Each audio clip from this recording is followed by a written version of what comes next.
والعاقبة للمتقين والصلاة والسلام على رسوله محمد وعلى آله وأصحابه أجمعين.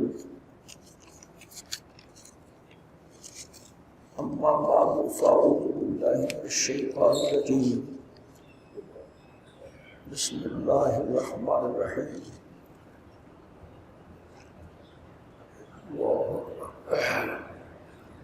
إن تنصروا الله ينصركم ويثبت أقدامكم.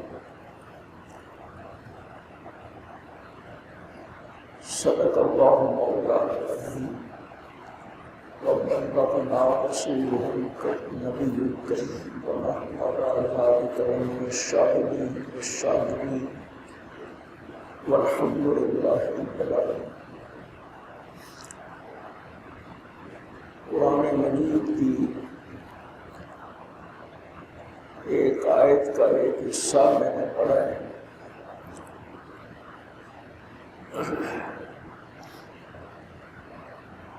اگر تم اللہ کے دین کی مدد کرو گے تو اللہ تمہاری مدد کرے گا اور تمہارے پاؤں کو جمائے گا. میرے دوستو، بھائیو، عزیزو، میرا خیال یہ ہے کہ 2-3 آدمی ہوں گے جو ہم ایک عمر کے ہوں گے، 80 سال کے، باقی تو سارے جوان جان ہیں. میں یہ عرض کرنا چاہتا ہوں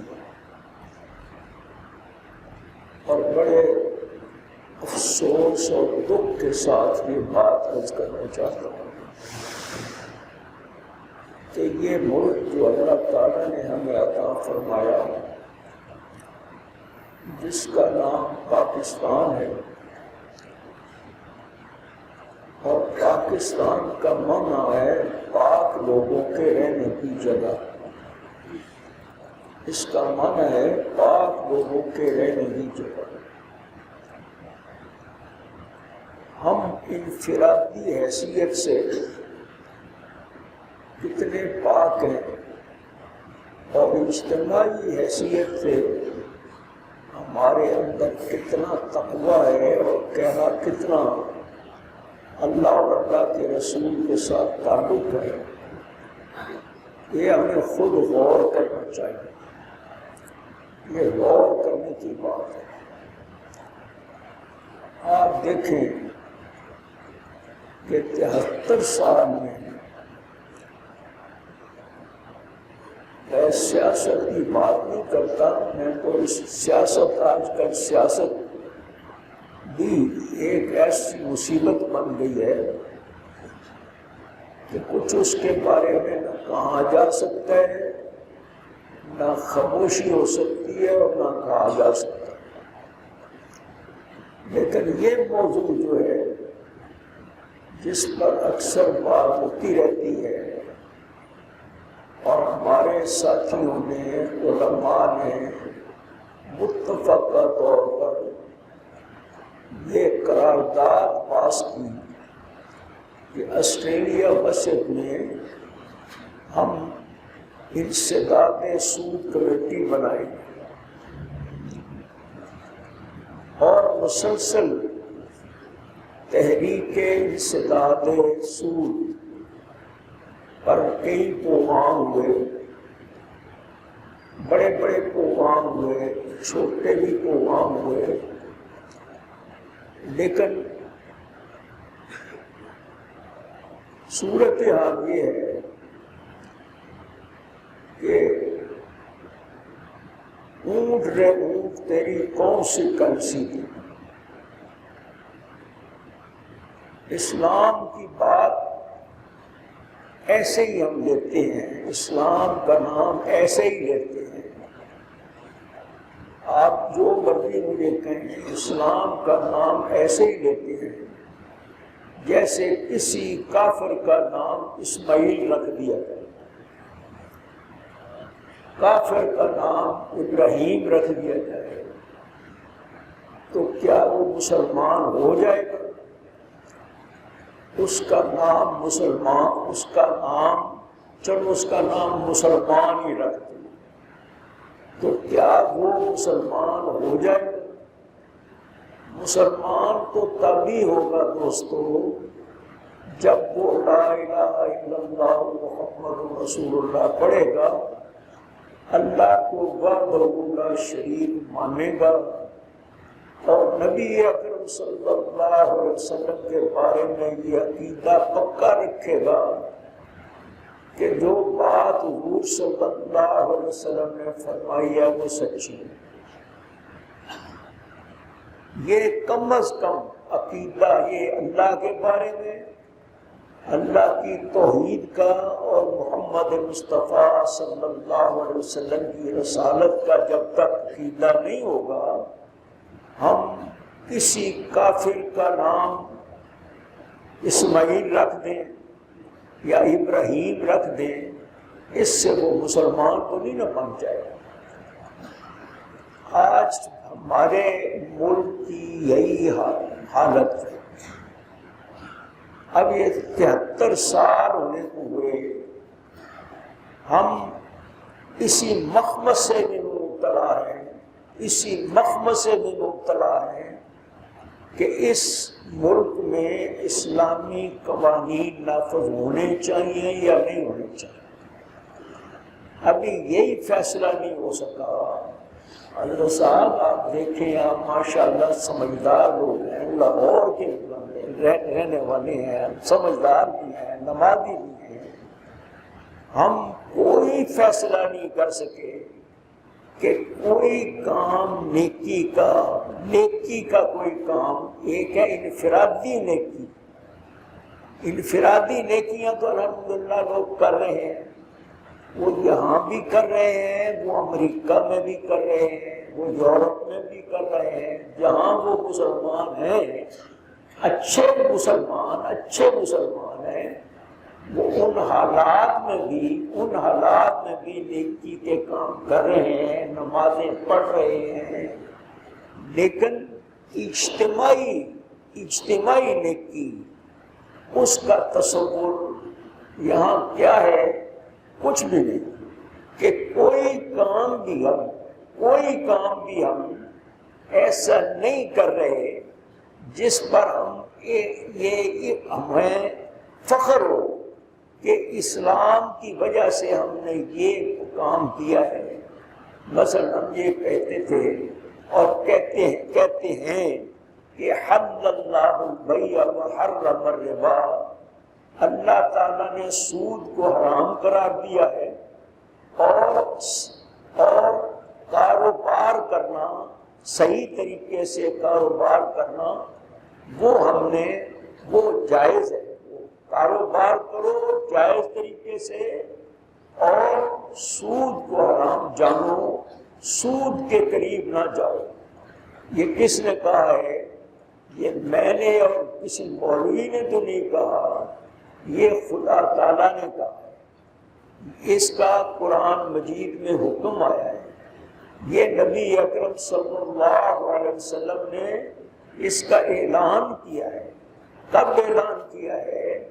فتح مکہ کے موقع پر، اور جس وقت حجۃ الوداع تھا اس وقت اس سود کے خاتمے کا اعلان کیا ہے، اور فرمایا آج تک کے جتنے سود کے معاملات ہیں وہ سب میرے پاؤں کے نیچے دفن ہو گئے، اور اب کوئی سود نہیں لے گا، اور جو سود لے گا وہ کیا کرے گا؟ اگر سود کو حلال سمجھے گا تو وہ مرتد اور کافر۔ یہ اعلان کر دیا نبی اکرم صلی اللہ علیہ وسلم۔ مگر سوچیں تو صحیح، آج تک ہم جو مسلمان بیٹھے ہیں، ہمارا اسلام کے ساتھ اتنا ہی تعلق ہے جتنا امریکہ میں، افریقہ میں، چائنا میں ایک مسلمان کا تعلق، بیچارے غریب مسلمان کا تعلق جتنا اسلام کے ساتھ ہے نا، ہمارا بھی اتنا ہی تعلق ہے۔ اور ہم بھی کوئی کام بھی ایسا نہیں کر سکتے یا کر سکے کہ جس سے معلوم ہو کہ یہ ملک اسلامی ہے، مسلم۔ میں تو اب کہتا ہی نہیں، میں سچ بتاؤں، میں اسلامی ملک کہتا ہی نہیں اس کو۔ میں کیا کہتا ہوں؟ میں کہتا ہوں یہ مسلمانوں کا ملک ہے، بس اتنا ہی کہتا ہوں۔ مسلمانوں کا ملک کہتا ہوں، اسلامی ملک نہیں کہتا۔ اسلامی ملک اگر یہ ہے تو اس میں اسلام کے قوانین کا نفاذ کیوں نہیں ہوتا؟ بھائی اسلامی ملک ہے تو کچھ تو پتہ چلے کہ یہاں سود حرام ہے، یہاں شراب حرام ہے، یہاں زنا حرام ہے۔ یہ کہاں لکھا ہوا ہے؟ الف لام میم سے لے کر والناس تک جتنا قرآن مجید ہے وہ اس سے بھرا پڑا ہے۔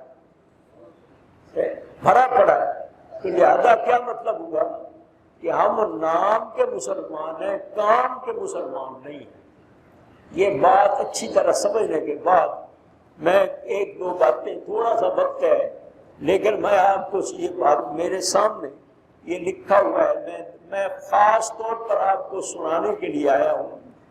پاکستان میں سود کے خلاف ہونے والی کوششوں کی مختصر تحریر وہ یہ کہ 1948 میں اسٹیٹ بینک کی عمارت کے افتتاح کے موقع پر قائد اعظم نے فرمایا ہمیں مساوات اور معاشرتی انصاف کے حقیقی اسلامی تصور پر مبنی ایک معاشی نظام دنیا کے سامنے پیش کرنا ہوگا۔ یہ اس کے بعد کیا ہے؟ اس کے بعد 1956 میں اور 1962 کے آئین میں ربا کے خاتمے کی شق شامل کی گئی۔ اس کے بعد 1969 میں اسلامی مشاورتی کونسل نے ملک میں رائج بینکاری نظام کے تحت جاری کیے جانے والے قرضوں اور سکیموں کو سودی قرار دیا۔ 1973 میں دستور پاکستان کی دفعہ 38F میں طے کیا گیا کہ سود کو جلد از جلد ختم کرنا ریاست کی ذمہ داری ہے۔ 1977 میں اسلامی نظریاتی کونسل کو غیر سودی معیشت کے قیام کے لیے سفارشات مرتب کرنے کا کام تفویض کیا اور 1980 میں کونسل نے اپنی حتمی رپورٹ شائع کی۔ 1991 میں وفاقی شرعی عدالت نے بینک انٹرسٹ کو سود قرار دے دیا۔ 1992 میں حکومت نے سپریم کورٹ میں وفاقی شرعی عدالت کے فیصلے کے خلاف اپیل کی جس کی 1999 تک سماعت نہ ہو سکی۔ 1997 میں ڈاکٹر اسرار احمد صاحب کی کوششوں سے مسلم لیگ حکومت نے ایک اور کمیشن قائم کیا اور اس نے بھی رپورٹ پیش کر دی۔ 1999 میں سپریم کورٹ نے وفاقی شرعی عدالت کے 1991 کے فیصلے کو درست قرار دیا اور سودی قوانین کے خاتمے کے لیے جون 2001 کو تاریخ مقرر کر دی۔ آپ بہت سمجھدار لوگ بیٹھے ہیں، بس آپ دیکھیں ہماری تکلیف، ہماری پریشانی ہے کیا؟ ہم مسلمان بن کے رہنا ہی نہیں چاہتے اور اسلام کو کس حد تک مانتے ہیں اس کی یہ تاریخ ہے۔ جون 2002 کو سپریم کورٹ کے لیے شریعت اپیلنٹ بینچ نے سابقہ دونوں فیصلوں کو قدم قرار دے دیا اور معاملہ از سر نو جائزے کے لیے واپس فیڈرل شریعت کورٹ کو ریمانڈ کر دیا۔ 2013 میں 11 برس بعد وفاقی شرعی عدالت میں ریمانڈ شدہ کیس سماعت کے لیے مقرر کیا گیا اور تب سے اب تک 20 سماعت کے بعد بھی کورٹ فیصلہ دینے میں ناکام رہی ہے۔ بینچ بنتے رہتے ہیں، ٹوٹتے رہتے ہیں، ہر بار سماعت از سر نو شروع کر دی جاتی ہے۔ آگے دیکھیں 2015 میں آئین کی دفعہ 184 کے تحت امیر تنظیم اسلامی عاقب سعید صاحب کی طرف سے سپریم کورٹ میں سود کے خاتمے کے لیے ایک پیٹیشن جمع کرائی گئی. اس پیٹیشن کو یہ کہہ کر خارج کر دیا گیا کہ سود کا معاملہ وفاقی شرعی عدالت میں زیر سماعت ہے.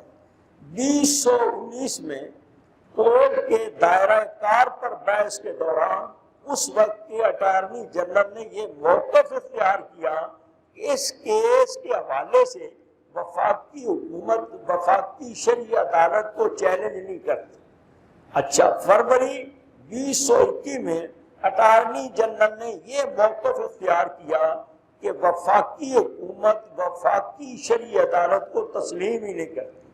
یوں اب 30 سال ہونے کو آئے کہ یہ کیس ایک سے دوسری عدالت میں منتقل ہوتا رہتا ہے، اور ان تاخیری حربوں کا نتیجہ یہ ہے کہ اسلام کے نام پر بننے والے ملک میں ہم 73 سال گزرنے کے بعد دین حق کے قیام اور نفاذ شریعت کے برعکس اللہ تعالیٰ اور رسول اللہ صلی اللہ علیہ وسلم سے حالت جنگ میں ہیں. حالت جنگ میں ہیں. یہ ہم حالت جنگ میں ہیں. کیا مانا؟ قرآن مجید نے یہ کہا ہے کہ جو شخص سود لے گا اس کے خلاف اللہ تعالیٰ کی طرف سے اعلان جنگ ہے. اعلان جنگ ہے. اور ہم اپنے آپ کو کہتے کیا ہے؟ ہم کہتے ہیں کہ یہ اسلامی مملکت ہے. یہ اسلامی مملکت ہے. اب جو نئی بالکل تازہ بات جو آپ کو سنانی ہے اور اسی پر بات ختم کریں گے. آپ دیکھیں تو صحیح ہم کہاں بیٹھے ہیں. ہم مسلمان اپنے کو کہتے ہیں تو ایسے ہی مسلمان کہتے ہیں کہ جیسے کوئی امریکہ میں بیٹھا مسلمان جو ہے وہ کہتا ہے میں مسلمان ہوں. کوئی چین میں بیٹھا مسلمان کہتا ہے. ہم اس پاکستان میں بیٹھ کے اپنے آپ کو کہیں مسلمان ہیں ہم. شرم کرنی چاہیے ہم سب کو. میں خود بھی اس میں شامل ہوں کہ کیا ہم کو ایک کام بھی اللہ تعالیٰ نے جس کا حکم دیا ہے اس کو ماننے کے لیے تیار ہیں، اس پر عمل کرنے کے لیے تیار ہیں، یا ہمارے حکمران ہم کو اس پر حکم اجازت دیتے ہیں اس پر کرنے کی؟ اب دیکھو بالکل نئی خبر. ایک خبر کے مطابق ریاستیں ہمارے آج کل ہمارے جو بادشاہ صاحب سلامت ہیں، بادشاہ سلامت ہی ہے نا جی، بادشاہ سلامت صاحب جو ہیں وہ کہتے ہیں میں ریاست مدینہ بنانا چاہتا ہوں. کیا بنانا چاہتا ہوں؟ ریاست مدینہ بنانا چاہتا ہوں. حضرت صاحب وہ ریاست مدینہ بنانا چاہتا ہوں. اور ریاست مدینہ کا نام لینے والی حکومت نے سود ختم کرنے کے کیس میں فیڈرل شریعت کورٹ کے سامنے یہ درخواست یہ پیش کی ہے. یہ ان دنوں کی بات ہے کہ اس کیس کو نہ سنا جائے. اس کیس کو سن لینا. حضرت پڑھے لکھے لوگ بیٹھے ہیں. ہمیں اپنے آپ پر بھی ہنسنا چاہیے اور رونا بھی چاہیے. انہیں درخواست کی کہ اس کیس کو نہ سنا جائے اور سود کے خاتمے کا معاملہ پارلیمنٹ پر چھوڑ دیا جائے. اس سے پہلے عمران خان کی حکومت نے فیڈرل شریعت کورٹ کا یہ کیس سننے کا دائرہ کار ہی چیلنج کر دیا تھا. یعنی حکومت نہیں چاہتی تھی کہ سودی نظام کا خاتمہ ہو. یعنی حکومت نہیں چاہتی کہ فیڈرل شریعت کورٹ اس کیس کا فیصلہ کرے.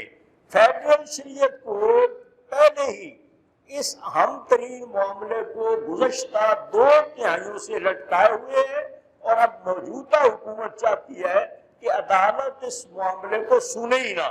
شریعت کورٹ میں اس دوران کئی جج آئے چلے جائے، چیف جسٹس آئے ریٹائر ہو گئے، لیکن یہ اہم ترین کیس یہ دبتا ہی چلا گیا، باوجود اس کے کہ سود کی ممانعت کے بارے میں اسلام کے سخت ترین احکامات موجود ہیں. اور یہ بہت بڑا گناہ ہے. اگر بات نواز شریف سے ہے، ضلع نواز شریف سے ہے، تو انہوں نے کیا کیا؟ انہوں نے 1992 میں شریعت کورٹ کے سود کے فوری خاتمے کے فیصلے پر عمل درآمد کرنے کی بجائے اسے چیلنج کر کے بڑا گناہ کیا. یہی گناہ جنرل مشرف نے کیا، اور اس فیصلے پر عمل درآمد کی بجائے سپریم کورٹ کے ذریعے اسے دوبارہ فیڈرل شریعت کورٹ کو 201 اور 202 میں ریمانڈ کر دیا کہ دوبارہ اسے سنا جائے۔ بجائے اس کے کہ شریعت کورٹ اس کیس کا فوری فیصلہ کرتی، اس نے اس کیس کو سننے کا ایسا طریقہ اپنایا کہ 18-19 سال بیت گئے، کوئی فیصلہ نہیں ہو سکا۔ اور جو حالات لگ رہے ہیں اور جس انداز میں یہ کیس چلایا جا رہا ہے، شاید اس کیس کے فیصلے میں 20-30 سال بھی گزر جائیں اور یہ سود اسی طرح جاری رہے۔ یہ ہے ہم مسلمان، جو کچھ ہم کر رہے ہیں، اور کبھی کہتے ہیں کہ ہم ریاست مدینہ بنائیں گے، اور سن لو، کبھی کہتے ہیں کہ ہم حضور صلی اللہ علیہ وسلم کے روضے پر جائیں گے اور جوتے اتار کے جائیں گے۔ سمجھ نہیں آ رہا؟ حضور کے روضے اثر پر جائیں گے تو جوتے اتار کر جائیں گے، ہے نا جی؟ یہاں سے جوتے اتاریں گے، مکہ مکرمہ سے جوتے اتاریں گے، اور جوتے اتارتے مدینہ منورہ پہنچ جائیں گے۔ یہ ہمارا، لیکن کریں گے ہر وہ کام جو اسلام کے خلاف ہے، جو اسلام کے خلاف ہے، ہر وہ کام کریں گے۔ کوئی قانون اسلام کا اس ملک میں ہم جاری نہیں ہونے دیں گے۔ اس پر سارے متفق ہیں، ساروں سے مراد کیا، اپوزیشن بھی ان پر متفق ہے اور حکمران بھی متفق ہے، اور وہ حکمران خاص طور پر میں ان کا ذکر کرتا ہوں اور بار بار پڑھ کر سناتا ہوں کہ اس کا یہ جو ہے بار بار پڑھ کر سناؤں، وقت ہو گیا، 1 منٹ رہ گیا اور یہ کافی ہے میرے لیے، کہ پاکستان میں یہ رہنے والے مسلمانوں کو اس گناہ کی دلدل میں مزید دھنسانے کے لیے یہ عرفان صاحب نے، عمران صاحب نے اسلام کو پڑھا دیا ہے، بار بار ذکر بھی کرتے ہیں اور بار بار کہتے ہیں میں مدینہ منورہ جوتے اتار کر جاؤں گا، لیکن مدینہ منورہ کے مکین کی جس کے بارے میں کہا گیا کہ اس کا مقام عرش اللہ سے بھی بلند ہے، اس کی بات سننے کے لیے تیار ہے، اس کی بات سننے کے لیے تیار نہیں۔ اور پھر دیکھ لو، پھر اس پر جو عذاب آیا ہے، وہ عذاب صرف 1-2 بندے پر نہیں آیا، آپ دیکھ لیں کہ پورے ملک پر عذاب آیا ہوا ہے، پورے ملک پر عذاب آیا ہوا ہے۔ اور یہ عذاب کہاں تک پہنچے گا؟ جب تک ہم انسان نہیں بنتے اور سچے مسلمان نہیں بنتے، پتہ نہیں ہمیں یہ لوگ کہاں غرق کریں گے، خود بھی غرق ہوں گے اور ہمیں بھی غرق کرنے کی کوشش کریں گے۔ اللہ تعالیٰ ہمیں ہدایت دے۔ میں نے اپنے دل کی بات آپ کو سنا دی۔ وآخر دعوانا الحمدللہ رب العالمین۔